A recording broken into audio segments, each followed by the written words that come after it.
Hii ndio mauti ya pili, yaani hilo sio la moto. 15. Na iwapo mtu yeyote akuonekana ameandikwa katika kitabu cha uzima, alitupwa katika lile sio la moto.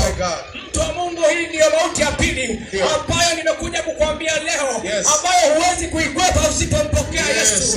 Hii ni mauti ambayo huwezi kuikwepa mpaka umempokea Yesu. Ndio maana tumemleta Yesu leo, kwamba umpokee Yesu ili uwe salama. Umpokee Yesu ili uweze kupona.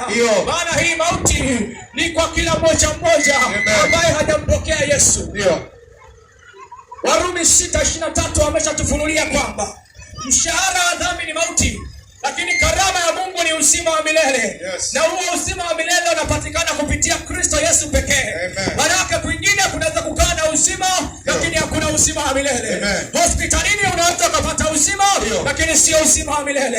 Kwa waganga na wachawi unaweza kupata uzima, lakini sio uzima wa milele. Uzima wa milele unapatikana kwa Kristo Yesu pekee.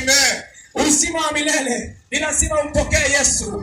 Uzima wa milele ni lazima uliamini jina la Bwana pekee.